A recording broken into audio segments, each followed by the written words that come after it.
All right, we're gonna make the ground cable. I'll do that real quick.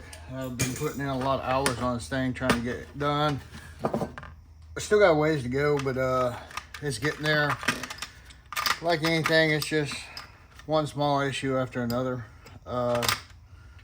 Pretty standard. Well, apparently I don't have one that's gonna fit this, so we're going to make one. Fine.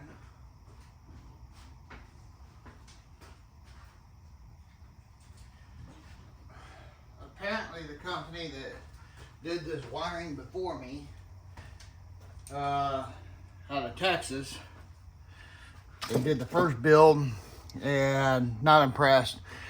That's a $3,000 wiring harness. They butchered it up. You got butt connectors, and then 3 inches later another butt connector. All kinds of just issues. Alright, that should have done that. Hey, these are the new Snap-on pliers. They're the LN47 AFCs. Man, these things are phenomenal. You got a cutter on it right here to cut small wire when it's in its closest one. It's kind of a square grip. You can pick up the edge of almost anything. You can lay a dime down and reach straight down and pick up the edge of a dime. So if you drop something, you can really get a hold of it. Good clamping force. I love them. Let's see here. Is that big enough? No, I need to go one more size out. At least.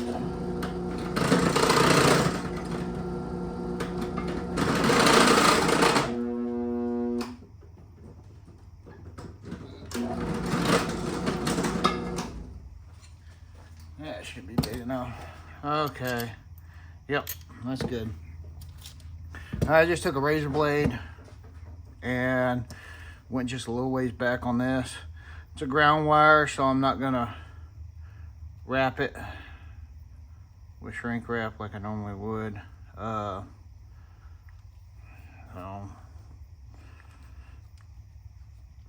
I'll probably go back and put some solder up in there. That's another reason I don't want to wrap it, but if I can always go back and wrap it through the other end. But you just slide it down on there. And this is a 1 3/8. So on these are adjustable.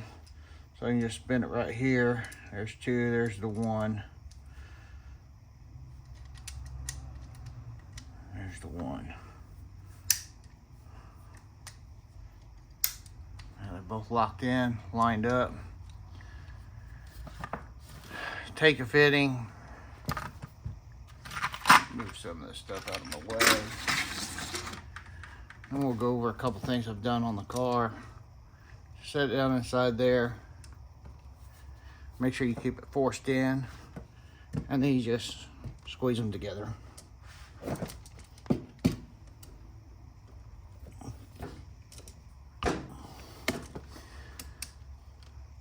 We're going to do more than one crimp. Always crimp it on the edge. And then crimp it on the inside. So it's double crimped. And it's on there. That thing ain't coming off. Alright, let's go over a couple things on the car.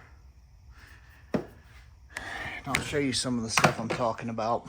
Alright, so I was having ignition problems. And there's a brand new wiring harness. I don't know who was in here pinning everything instead of using proper tools. This light blue one is the ignition commander. Sometimes it would crank, sometimes it wouldn't. And the starter's slow cranking. I mean, it's a high compression motor. And when you start cranking it, sometimes it'll do half a revolution and then stop like it ain't got enough juice. And this is even jumping it directly from the starter. So that's probably a starter issue, which that'll be another nightmare to change out. But Sometimes it would get power, sometimes it wouldn't. Well, I tracked it down to the pin here, all the way from the inside, and I'll show you that one. So it's this ignition wire right here, this light blue one. That's the command. So I had to trace it through this harness, all the way down through this harness, through the fuse box, all the way out the firewall, all the way up through here, around to here, all the way to here. So I had the ECU hung right here. Well, with it like this, sometimes it worked, sometimes it didn't. You started tilting it down, it started working. Tilt it back up, it stopped. So I'm thinking loose connector in here. While I'm wiggling this blue wire, which is the wire, nothing, no difference. But then I start bending it right here, and it starts working again. So, but once I undid this plastic, it completely starts working fine. I think this wire is probably broke somewhere on the inside. Which, that would be just a bad wire in a harness. I can't blame anyone for that. But what I can blame is, and I'm not saying who did the wiring and install on the first motor. There are some clue signs of a place in Texas, and the customer did tell me it was done at a place in Texas. Not saying that's who it was, because I haven't asked. I really don't give a shit. I don't live in Texas anymore. Look at this shit. This is a factory harness. All these splices here. Oh, wait. Oh, more splices. It's like this everywhere. They've got splices upon splices. Sometimes they use shrink wrap. Sometimes they didn't. There's some more of their shrink wrap. It goes from the small gauge wire to this big ass fat wire for no reason. No idea why. It's like that everywhere. Of course, the car was assembled with sheet metal screws. Oh, no, let's go back and rephrase that. It wasn't sheet metal screws. It was flipping roofing screws. It was these right here. I saved them. They've got washers, rubber washers for roofs to seal it onto the roof. They were everywhere on this. Every ground was installed with one of those. You know, no rib nuts. Nothing was done in rib nuts. Everything was done, you know, with sheet metal screws. You know, I do a bolt through and welded a bolt in to have a good ground port and then run grounds off of it. And no, that ain't what they did. The rack was leaking. I saw the response from the guy. It was leaking on this terminal right here and on the rack.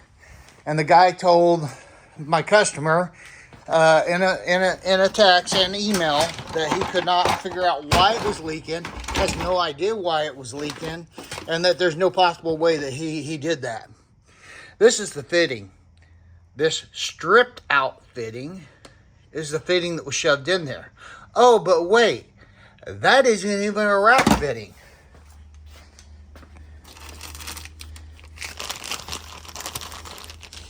These are rack fittings. See how they got the O-ring? And the Ford ones don't have an O-ring, but they're flared on the outside and inside. That's not even the right fitting. So, and it was steadily leaking just sitting there. You can see it leaking on video.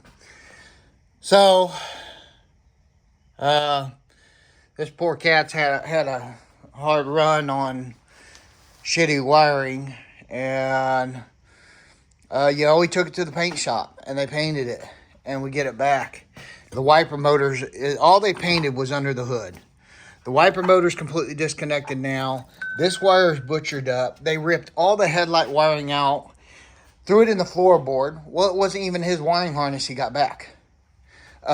This isn't his wiring harness. The shit's corroded. It's spliced. This was a one-owner vehicle. And all these clips are broken. All the bulbs, the clips on these are broken.